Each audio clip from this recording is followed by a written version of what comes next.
ನಮಸ್ತೆ. ಪಂಚಮಿ ಚಾನಲ್‌ಗೆ ಸ್ವಾಗತ. ಇಲ್ಲಿ ನೋಡ್ತಾ ಇದ್ದೀರಲ್ಲ, ಈ ಪೇಷಂಟ್‌ಗೆ ಅರ್ಧ ತಲೆನೋವಿದೆ, ಮೈಗ್ರೇನ್. ಅದಕ್ಕೆ ನಾವು ಸೂಜಿ ಚಿಕಿತ್ಸೆ, ಅಕ್ಯುಪಂಕ್ಚರ್ ಹಾಕಿದೀವಿ. ಏನಕ್ಕೆ ಬರುತ್ತೆ ಅಂತಂದ್ರೆ, ಕೆಲವೊಬ್ಬರಿಗೆ ವಾಮಿಟ್ ಬರೋ ರೀತಿ ಆಗುತ್ತೆ, ಬರಲ್ಲ. ಕೆಲವೊಬ್ಬರಿಗೆ ವಾಮಿಟ್ ಬಂದೇ ಬಿಡುತ್ತೆ. ಕೆಲವೊಬ್ಬರಿಗೆ ಕಣ್ಣೆರಡು ಮಂಜಾಗಿ ಕಾಣಿಸುತ್ತೆ.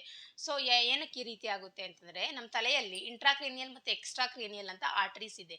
ಆ ಆರ್ಟರೀಸ್ ಯಾವಾಗ ವ್ಯಾಸೋ ಕನ್ಸ್ಟ್ರಿಕ್ಷನ್ ಮತ್ತೆ ವ್ಯಾಸೋ ಡೈಲಟೇಷನ್ ಆಗುತ್ತೆ, ಹಿಗ್ಗುವಿಕೆ ಮತ್ತು ಕುಗ್ಗುವಿಕೆ ಯಾವಾಗ ಆರ್ಟರೀಸ್ ಅಲ್ಲಿ ಆಗುತ್ತೆ, ಆವಾಗ ನಮ್ಮ ತಲೆಯಲ್ಲಿ ಸೆರೋಟೋನಿನ್, ಅಡ್ರಿನಾಲಿನ್ ಮತ್ತೆ ನಾನ್ ಅಡ್ರಿನಾಲಿನ್ ಅನ್ನೋ ಒಂದು ಹಾರ್ಮೋನು ಉತ್ಪತ್ತಿ ಆಗುತ್ತೆ. ಸೊ ಇದರಿಂದ ಕೆಲವೊಬ್ಬರಿಗೆ ಬಲಗಡೆ ತಲೆನೋವು, ಕೆಲವರಿಗೆ ಎಡಗಡೆ, ಕೆಲವರಿಗೆ ಮುಂದಿನ ಭಾಗ, ಕೆಲವರಿಗೆ ಹಿಂದಿನ ಭಾಗ, ಈ ರೀತಿ ತಲೆನೋವು ಬೇರೆ ಬೇರೆಯವರಿಗೆ ಬೇರೆ ಬೇರೆ ತರ ಬರುತ್ತೆ.